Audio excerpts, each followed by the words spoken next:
Hi there. Oh man. Again, I did this. Every time I come on here, I'm not fully ready. Hi, good morning. It's what day is today?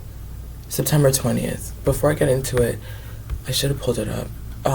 There's a few actions happening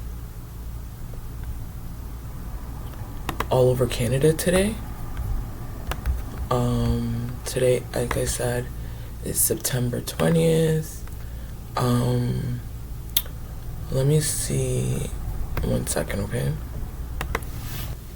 Anyways, like I was saying, so today is March 20th, is the Draw the Line March. So hopefully folks are getting out to support that, in terms of climate change, migrant justice. I know the Palestinian youth movement will be out as well too today. Acorn is out today as well too over here in Ottawa. So I just wanted to acknowledge that. Hopefully everyone stays safe out there. If you're protesting and marching today for social and climate justice, I know Acorn's wearing red. I saw the migrant network is also wearing red, which is why I'm in red today. But before I get in, so I just really wanted to come here and talk about actually something that seemingly has nothing to do with anything. I keep seeing, actually, I'm going to stay on script. I'm just going to read the script so I just stay on script, okay? So today I've been revisiting, and the last few days I've been revisiting, do you remember the Brad J. Lamb challenge from like a decade ago? Let me just, Brad J. Lamb. So Brad J. Lamb is a Canadian real estate broker and condominium developer. He had a reality show named Big City Broker on HGTV Canada network for several years. The show focused on working on his real estate brokerage. Brad J. So do the architects among us remember when I pulled up the Brad J. Lamb challenge? Like, I think it was in 2016, maybe? It was in 2016. I don't follow a lot of people from Toronto lately. Oh, who is his wife again? Remember that black woman from Toronto? What was her name? Let me see.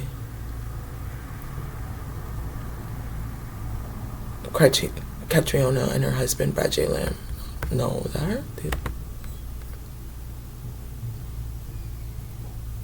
Oh, listen, anyways, I don't know this man, right? I don't know this man. All I know is he's a big time real estate brokerage in Toronto. And he used to be married to this white woman, black woman, I don't know if they still are.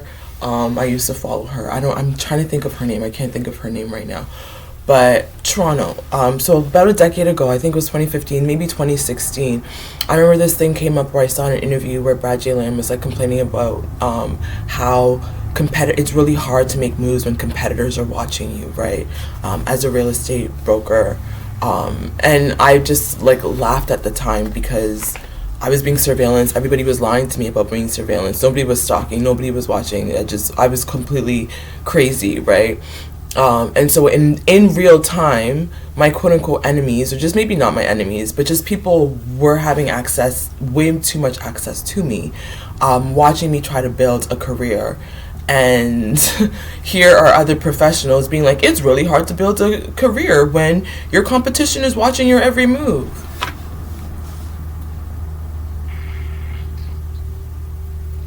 Yeah. Isn't it? Isn't it hard?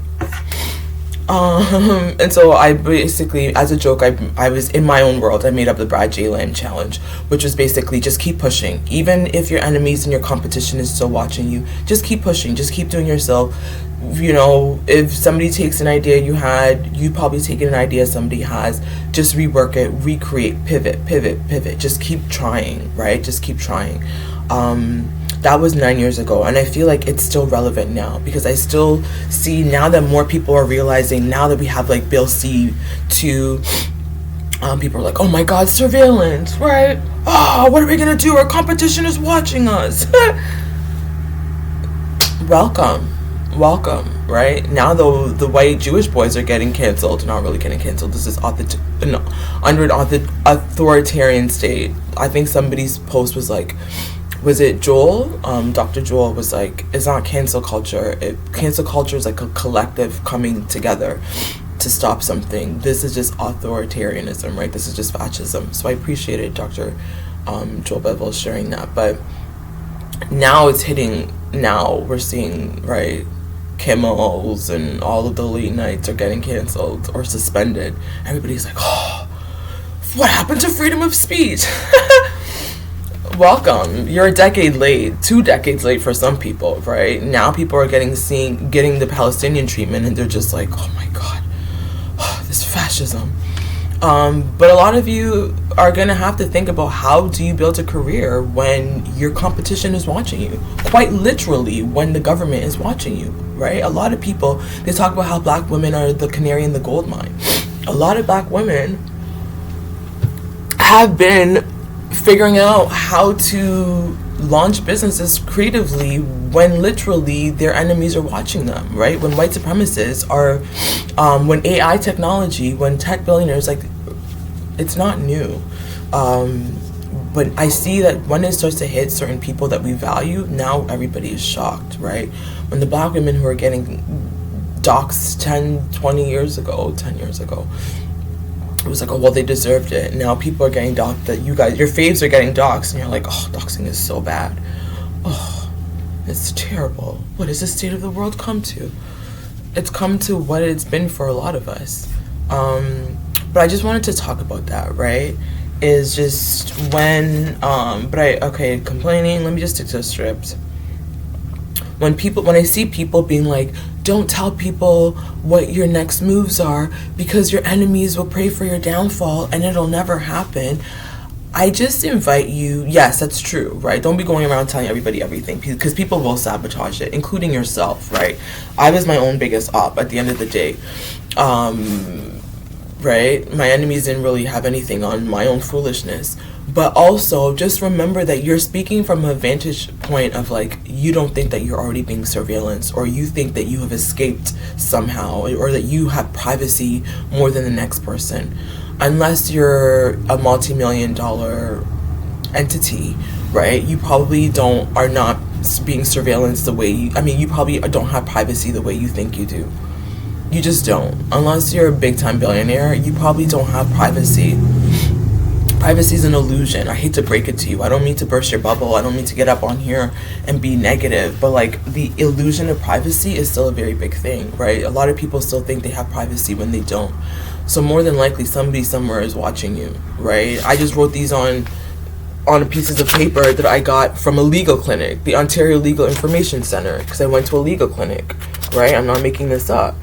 This is just random notes that I wrote on here. I always assume that somewhere someone has already beat me to these notes before it gets out publicly, right? My hair is really bothering me, sorry.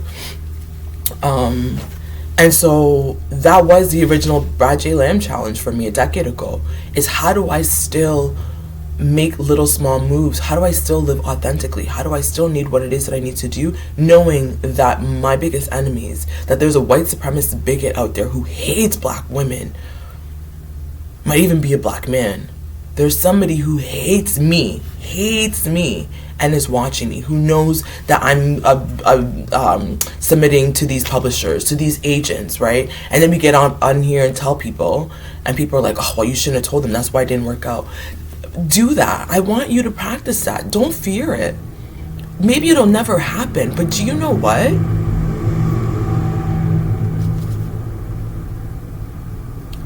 I personally, I don't want anything.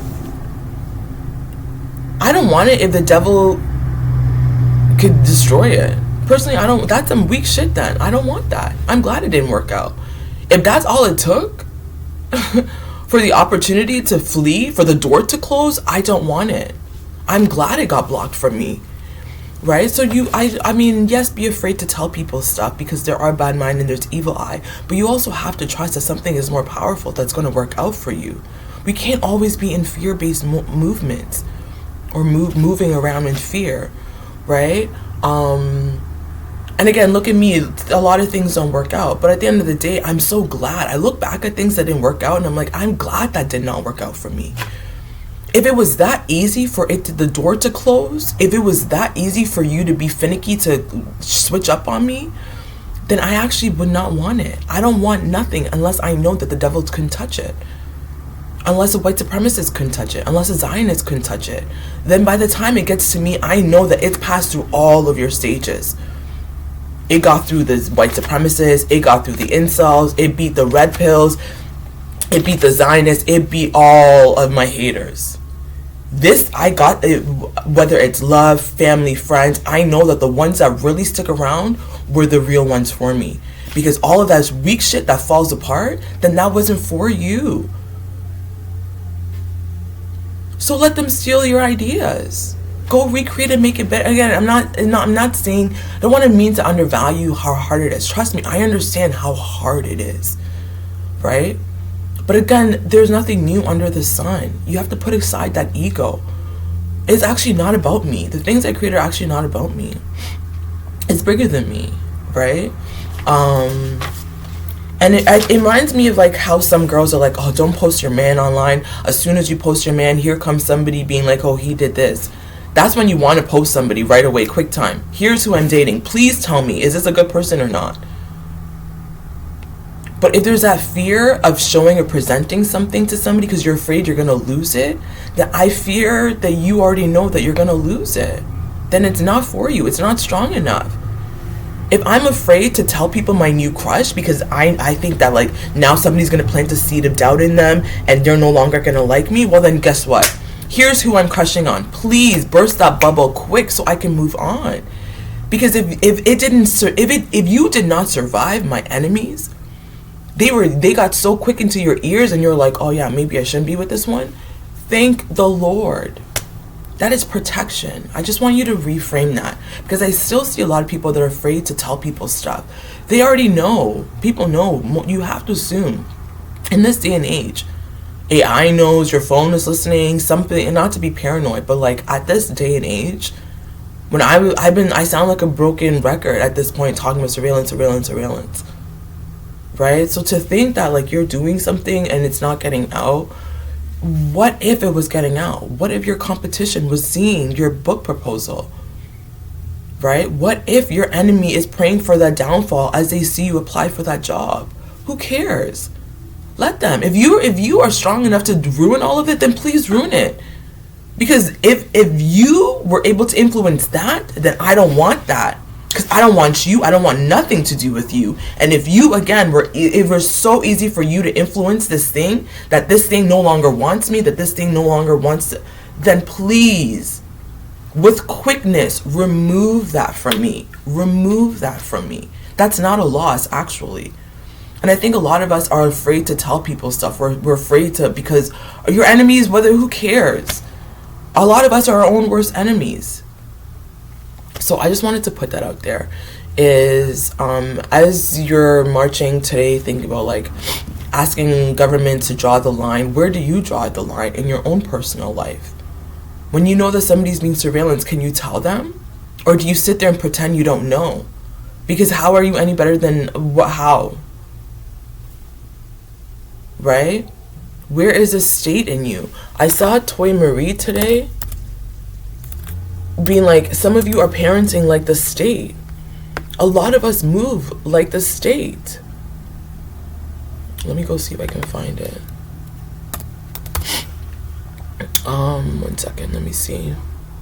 A lot of us move like our oppressors. And then we're just like, oh my God, the government. Let me see. Maybe it's not the right one. It was something about some of y'all parent. Here it is from Toy Smith 11 hours ago. Some of y'all parent like the state. You're the state. They write, you parent like cops policing behavior. You parent like judges deciding punishment. You parent as prisons, grounding, isolation, withdrawing affection. You parent with surveillance, constant monitoring, control of expression. When we reproduce, this is Toy Smith speaking, not me, I'm just reading. When we reproduce the roles at home, we teach our children that domination is normal, that obedience equals love, that punishment is how you repair. Parenting doesn't have to mirror the logics of control. Instead of surveillance, give them presence. Instead of punishment, give them accountability and repair. Instead of blind obedience, give them trust. We can teach independence, self-determination, care, and repair. Our homes don't have to mimic the state. That was from Toy Smith. It says, if your kids are scared to tell you the truth, if your first response is punishment, if you confuse obedience with respect, you might be a parenting more like the state than you realize. And that's worth interrogating, right? And that's all it is. A lot of us move like the state. We move like with the cops in our head. And then we're so loud about cops and we're so loud about the government. And that's just what I wanted to think about is, what if your biggest op was watching you? How do you still glow up? Can you? Right? And yes, because again, enslaved people, they broke free. They fought for their liberation.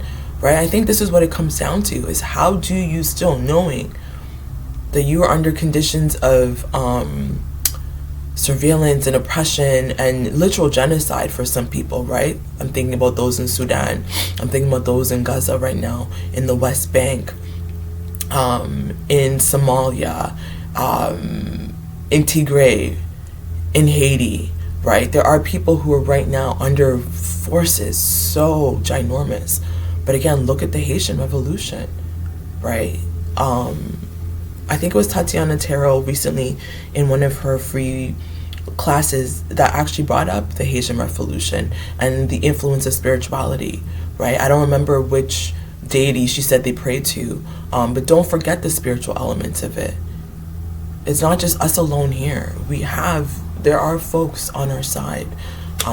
So yeah, I've just been thinking a lot about that Brad J. Lamb challenge, which essentially for me was just like, how do you still level up even when your biggest enemies are watching you? You still got to keep going. You still got to keep going. A lot of our ancestors kept on going, even in the face of unprecedented oppression, right? And so I don't know why this is so long, but that's all I've been sharing. I mean, all I've been thinking about, and I just wanted to share. So yeah, hope to see you out. I'm late. I got to get going. It's almost 11 and I'm supposed to be there. Until next time, in solidarity.